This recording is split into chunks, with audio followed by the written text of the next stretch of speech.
Dictation start होगी 5 second बाद।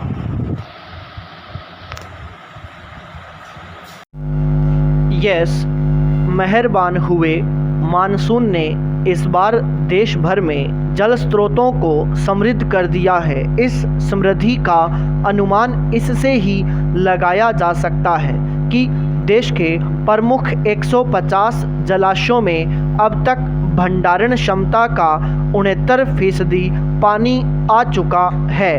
इनमें देश के प्रमुख बड़े बांध शामिल हैं। मानसून का दौर अभी बाकी है, इसलिए यह जल भराव और बढ़ने की उम्मीदें बनी हुई हैं। एक बारगी तो ये उम्मीदें खुशियां बढ़ाने वाली लगती हैं, लेकिन हर बार जब गर्मी के दौर में देश के बड़े हिस्से में जल संकट की खबरें आती हैं तो यह चिंता भी होना स्वाभाविक है कि आखिर पर्याप्त वर्षा के बावजूद बूंद बूंद के लिए तरसने की नौबत क्यों आ जाती है। कहा तो यह जा रहा है कि बांधों का यह पानी न केवल पेयजल और सिंचाई आवश्यकताओं के लिए पर्याप्त होगा, बल्कि बिजली उत्पादन बढ़ाने में भी मददगार होगा। लेकिन जब जल संकट का जिक्र आता है तो यही बात सामने आती है कि हमने भूजल के अंधाधुंध दोहन में कोई कसर नहीं रखी और वर्षा जल के संग्रहण में भी कोताही बरती। यह सही है कि इस बार अतिवृष्टि ने कई हिस्सों में बाढ़ के हालात भी पैदा किए हैं। हर बार गर्मियों में जल संकट के हालात भी सामने आते ही हैं। हकीकत यह है कि प्रकृति जब भी प्रचुर मात्रा में जल उपलब्ध कराती है, यदि उसको सहेजने पर ज़्यादा ध्यान दिया जाए तो जल संकट की कभी नौबत ही नहीं आ सकती। दरअसल पानी न केवल ऊर्जा और कृषि उत्पादन के लिए आवश्यक घटक है, बल्कि औद्योगिक उत्पादन भी पूरी तरह से पानी पर ही निर्भर करता है।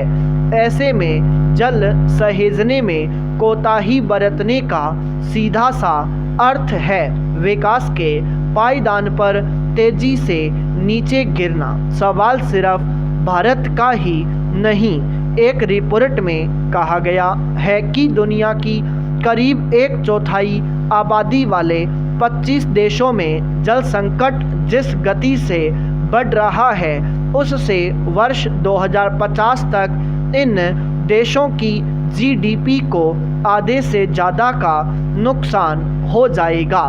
नीति आयोग की एक ताज़ा रिपोर्ट में भी कहा गया है कि देश के 21 बड़े शहरों में भूजल खत्म होने के कगार पर है। बड़ी वजह यही है कि धरती से निकाले गए जल को हमने वापस धरती को नहीं लौटाया, न ही पर्यावरण संरक्षण की चिंता की। जल शक्ति मंत्रालय के नवीनतम आंकड़े भले ही राहत देने वाले हैं, जिनके अनुसार देश में भूजल दोहन में विगत 5 वर्षों के मुकाबले 3% कमी आई है, लेकिन इसे बेहतर स्थिति नहीं कहा जा सकता। मंत्रालय के कैच द रेन अभियान का असर दिखना भी चाहिए।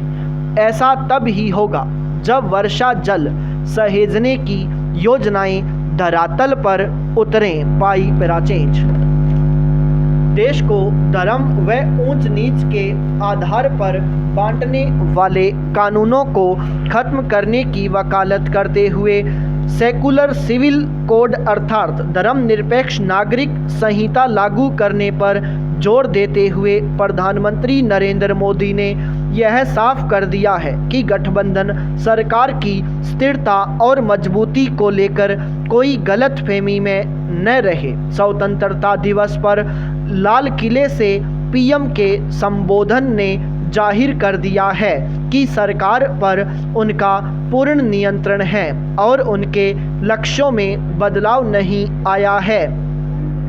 पीएम का यह संबोधन हमेशा की तरह ऊर्जा और दृढ़ संकल्प से भरा हुआ नजर आया। धर्मनिरपेक्ष नागरिक संहिता शब्द का इस्तेमाल करते हुए पीएम का यह कथन गौर करने लायक है कि देश का बड़ा वर्ग यह महसूस करता है कि वर्तमान नागरिक संहिता एक सांप्रदायिक नागरिक संहिता है। सर्वोच्च न्यायालय ने भी समान नागरिक संहिता पर बार बार चर्चा की है और आदेश दिए हैं। इसलिए देश को धार्मिक आधार पर विभाजित करने वाले कानूनों को समाप्त किया जाना चाहिए। आधुनिक समाज में उनके लिए कोई जगह नहीं है। समय की मांग है कि एक धर्मनिरपेक्ष नागरिक संहिता हो।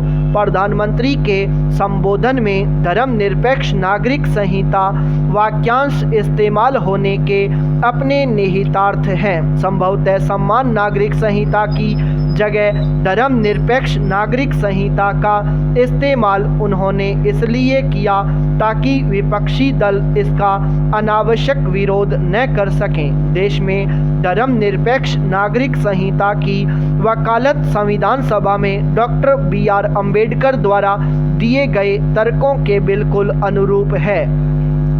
अनुच्छेद 44 को 23 नवंबर 1948 को संविधान सभा में डॉक्टर बी.आर. अम्बेडकर ने अनुच्छेद 35 के प्रारूप के रूप में पेश किया और उसी दिन सर्वसम्मति से पारित भी कर दिया गया।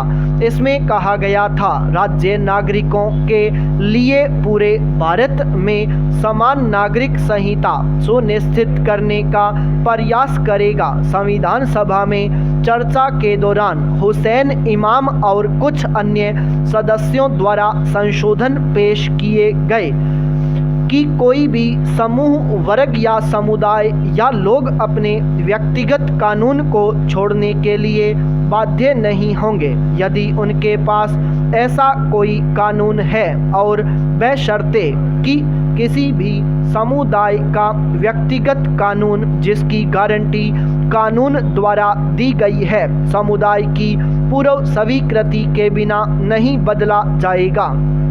Doctor B R. अम्बेडकर ने चर्चा के दौरान अपने जवाब में कहा, मुझे डर है कि मैं इस अनुच्छेद में पेश किए गए संशोधनों को स्वीकार नहीं कर सकता। मेरे मित्र हुसैन इमाम ने संशोधनों का समर्थन करते हुए पूछा कि क्या इतने विशाल देश के लिए एक समान कानून संहिता होना संभव और वांछनीय है। हमारे देश में मानवीय संबंधों के लगभग हर पहलू को कवर करने वाली एक समान कानून संहिता है।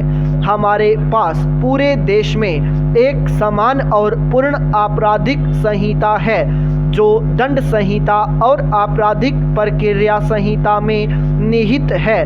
हमारे पास संपत्ति के हस्तांतरण का कानून है जो संपत्ति संबंधों से संबंधित है और जो पूरे देश में लागू है। फिर परक्राम्य लिखित अधिनियम है और मैं ऐसे असंख्य अधिनियमों का हवाला दे सकता हूं जो साबित करेंगे कि इस देश में व्यावहारिक रूप से एक नागरिक संहिता है जो समान है और पूरे देश में लागू है। 1985 में भारत के पूर्व मुख्य न्यायाधीश Y.V. चंद्रचूड़ ने शाहबानो मामले में इसी तरह के विचार व्यक्त किए थे। यह मामला एक मुस्लिम तलाकशुदा शाहबानो बेगम के बारे में था। उसने दंड प्रक्रिया संहिता की धारा 125 के तहत भरण पोषण के लिए आवेदन किया था।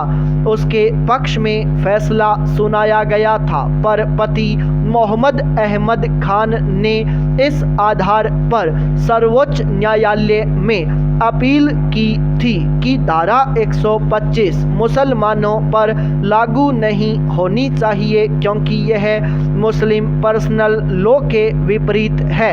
सर्वोच्च न्यायालय ने इस तर्क को खारिज करते हुए कहा कि धारा 125 सभी व्यक्तियों पर लागू होती है, चाहे उनका धर्म या पर्सनल लॉ कुछ भी हो। वर्ष 2003 में जॉन वल्लमटम बनाम भारत संघ मामले में सर्वोच्च न्यायालय ने फिर कहा था कि यह खेद का विषय है कि संविधान के अनुच्छेद 44 को प्रभावी नहीं किया गया है। स्टॉप।